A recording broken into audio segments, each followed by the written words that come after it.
인간 행동의 탐구와 교정 방송을 시작하겠습니다. 진행은 유순근 교수입니다.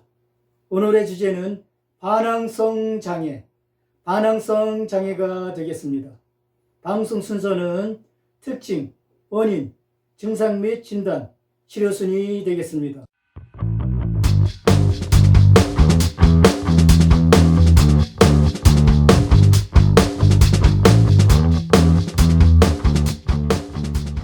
반항성 장애는 성인이나 권위자를 대상으로 한 적대적, 불순종, 도전적 행동을 특징으로 하는 아동기 장애가 되겠습니다.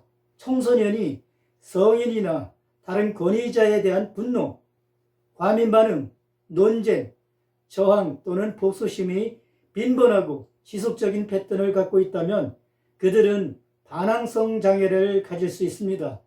반항성 장애는 반항적, 불복종, 도발적 행동을 하지만 규칙을 위반하거나 타인의 권리를 침해하는 반사회적 행동이나 공격적 행동은 아니죠. 모든 어린이들이 성장하는 동안 어떤 유형의 도전적인 행동을 보이지만 반항성 장애 어린이는 훨씬 더 흔하게 이런 행동을 보입니다. 아이들은 의도적으로 갈등을 일으키거나 주위 사람들을 고의적으로 괴롭힌 일을 할 뿐만 아니라 종종 다른 사람들을 비난합니다. 또한 반항성 장애는 분노하고 짜증스러운 기분과 논쟁의 여지가 있는 행동을 나타내는 것이 특징입니다. 반항성 장애는 주로 성인과 권위자들에 대한 부정적이고 도전적이며 불순종하며 적대적인 행동을 특징으로 하는 아동기 장애입니다. 이러한 행동은 발달기에 흔한 것이기 때문에 그것이 정상 발달 과정에서 나타난 것인지 혹은 반항성 장애의 초기 증상인지 판단해야 합니다. 반항성 장애는 자주 발생하는 특징이 있습니다. 즉, 화를 내거나 어른들과 논쟁하고 어른들이 요구나 규칙에 적극적으로 반항하거나 거절하고 자신의 실수나 나쁜 품행에 대해 다른 사람들을 비난하고 다른 사람들을 고의적으로 괴롭히거나 악의를 갖거나 보복적입니다. 부정적이고 도전적인 행동은 지속적 완고함, 방향에 대한 저항, 어른이나 동료와 타협, 동의하거나 협상하지 않으려는 것으로 나타납니다. 도전은 고의적으로 질서를 무시하고 논쟁하고 잘못을 인정하지 않습니다. 적대감은 성인이나 동료를 대상으로 하며 의도적으로 다른 사람을 괴롭히거나 언어 공격에 의해 나타나죠. 증상은 개인이 잘 알고 있는 성인이나 동료와의 상호작용에서 더 분명하게 나타나므로 임상시험 중에 분명하지 않을 수 있습니다. 이러한 행동장애로 인한 발생할 수 있는 행동의 예가 되겠습니다. 빈번한 거짓말, 공격적이고 폭력적인 행동, 공공기물 파손, 지속적인 도둑질, 알코올 또는 마약 사용이 되겠습니다.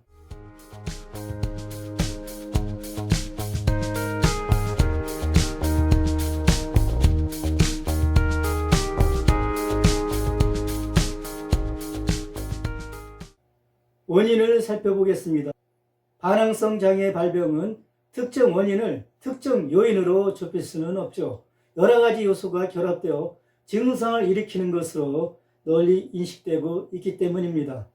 다음은 반항성 장애 발병에 영향을 줄 수 있는 다양한 원인과 요인이 되겠습니다. 유전적 요인, 어린이에게는 다양한 정신질환을 앓고 있는 가족이 있는 것이 일반적이죠. 이러한 질병에는 기분장애, 성격장애 및 불안장애가 포함될 수가 있습니다. 신체적 요인, 비정상적인 양의 특정 뇌 화학물질의 존재와 관련이 있습니다. 메시지가 갑자기 뇌의 다른 측면과 적절하게 통신할 수 없으므로 장애 증상이 발생할 수가 있습니다. 환경적 요인으로 어린이가 다소 혼란스러운 가정생활, 즉 폭력, 논쟁, 불화 등이 되겠습니다. 이러한 가정생활에 둘러싸여 있는 경우 영향을 받을 수가 있습니다. 어린이들이 폭력에 노출되거나 파괴적이고 무모한 방식으로 행동하는 친구가 있다면 장애 발생 가능성이 한층 더 높을 수가 있죠.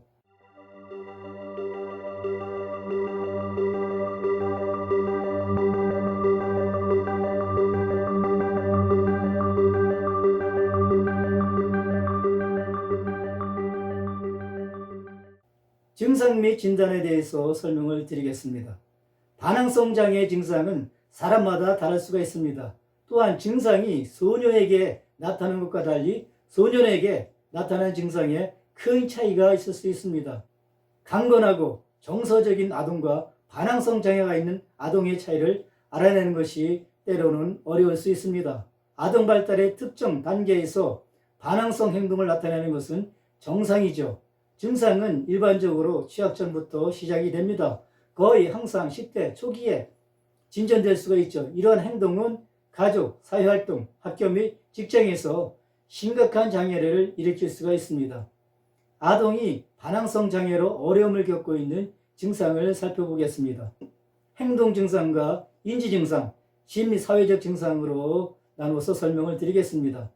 먼저 행동 증상, 쉽게 화를 내거나 반복적인 짜증, 논쟁, 싸움, 규칙, 위반, 다른 사람들을 의도적으로 괴롭힘, 다른 사람 비난, 다른 사람들에 대한 노골적인 적개심, 타협이나 협상 기피, 우정을 기꺼이 파괴, 악의적이고 복수적임, 노골적이고 반복적인 불순종. 다음은 인지 증상이 되겠습니다. 빈번한 좌절, 집중의 어려움, 생각 전에 먼저 행동한다. 심리 사회적 증상이 되겠습니다. 친교의 어려움, 자존심 상실, 지속적인 부정성, 일관된 불쾌감, 이러한 것들이 반항성 장애의 증상이 되겠습니다.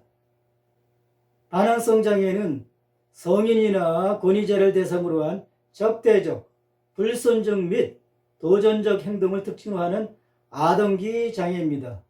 반항성 장애 진단 기준을 살펴보겠습니다. 먼저 분노와 과민 반응입니다. 종종 기지를 잃는다. 종종 과민하거나 쉽게 짜증낸다. 분노하고 분개한다. 논쟁적 반항적 행동입니다. 아동 및 청소년을 대상으로 권위자 또는 성인과 논쟁한다. 어른의 요청이나 규칙을 따르는 것을 적극적으로 반항하거나 거부한다. 고의적으로 사람들을 종종 괴롭힌다. 자신의 실수나 잘못 행동으로 다른 사람들을 비난한다. 복수심이 되겠습니다. 지난 6개월 이내에 적어도 2번은 악의적이거나 복수심을 가졌다. 이러한 것들이 반항성 장애 진단 기준이 되겠습니다.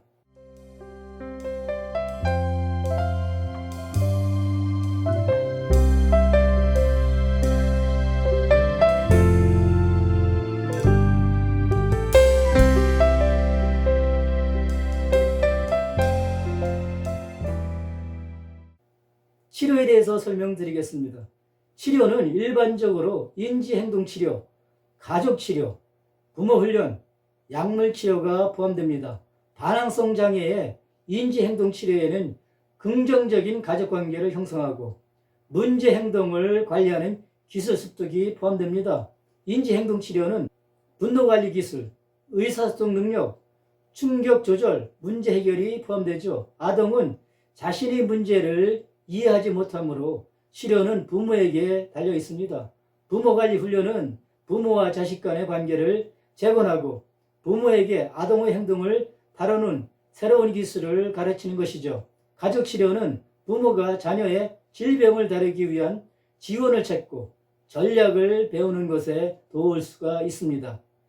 부모는 자녀 상호작용 요법을 배울 수 있고 또래 집단은 자녀가 자신이 사회적 기술과 다른 아이들과의 관계를 향상시키는 법을 배울 수 있습니다. 장애를 치료하기 위해서는 추가적으로 약물 치료가 필요할 수 있습니다. 먼저 인지행동치료를 살펴보겠습니다. 인지행동치료는 행동장애를 일으키는 사고 패턴을 파악하고 행동을 개선하기 위해 아동의 사고를 재구성하는 것을 목표로 하죠. 분노를 관리하고 감정을 조절하고 문제를 해결하기 위한 일련의 기술을 환자에게 가르치는 것이죠. 도전적 행동을 대체할 긍정적 대안 행동을 제공할 수가 있습니다. 이러한 유형의 치료는 가족 및 사회적 상호작용이 뿌리내리지 않고 변화하기 어려운 초기에 가장 효과적입니다. 부모관리 훈련. 부모관리 훈련은 부모가 자녀의 가정 행동을 긍정적으로 변화시킬 수 있는 방법을 배우는 것이죠. 부모는 효과적인 육아기술을 배우고 부모와 자녀 관계의 질이 향상되며 문제 행동이 감소될 수가 있습니다. 부모와 자녀가 함께 서로에게 도움이 되는 해결책을 제시하는 협동적 문제 해결은 관련 문제를 개선하는 데 도움이 됩니다. 아이들은 원하는 것을 얻으려고 나쁘게 행동한다는 것을 전제로 합니다. 부모는 아이의 행동을 변화하는 법을 배웁니다. 부모는 아이에게 보상과 칭찬을 제공합니다. 이러한 부모관리 훈련에 4가지 핵심 원칙이 있습니다. 행동 강화, 행동 무시, 혜택 박탈, 요인 제거가 되겠죠. 행동 강화는 차트에 별표를 달거나 특별한 혜택을 제공하는 등 보상을 강화하는 것입니다. 행동 무시, 아이들은 종종 주의를 끌기 위해 나쁜 행동을 사용합니다. 무시함으로써 부정적 행동을 억제하는 방법이죠. 혜택 박탈, 부정적 행동이 너무 심각하여 무시할 수 없다면 혜택을 박탈하는 것이죠. 요인 제거, 나쁜 행동을 유발하는 공통적인 촉발 요인을 제거하는 것이 되겠습니다. 가족 치료, 가족 치료는 가족 간의 상호작용과 가족 간의 의사소통을 향상시키는 데 도움이 될 수가 있습니다. 가족 치료는 의사소통과 관계를 개선하고 가족 구성원들이 함께 일하는 법을 배우도록 도울 수 있습니다. 부모와 자녀가 함께 일하면서 서로에게 도움이 되는 해결책을 제시하는 협동적 문제 해결은 관련 문제를 개선하는 데 도움이 됩니다. 집단 치료, 어린이는 자신의 구체적인 필요에 따라 더 많은 집단에 참여할 수 있습니다. 기분 조절, 분노 관리, 사회기술, 독립적인 생활기술, 건강한 대처기술을 포함하여 다양한 주제를 다루는 집단 치료이죠. 집단 치료의 주요 목적은 학습 기술을 개발할 수 있는 구조화된 기술 기반 프로그램을 제공하는 동시에 구조화되고 고무적인 환경에서 특정 중요한 기술을 촉진합니다. 또한 보다 융통성 있고 동료들과 보다 긍정적이고 효과적으로 상호작용하는 방법을 배우는 데 도움이 됩니다. 이와 같이 반항성 장애는 성인이나 권위자를 대상으로 한 적대적, 불존중 및 도전적 행동을 특징으로 하는 아동기 장애가 되겠습니다. 본 방송이 유익하셨다면 좋아요를 눌러주시고 구독자가 아니시라면 구독을 신청해 주시면 감사하겠습니다. 시청해 주셔서 대단히 감사합니다.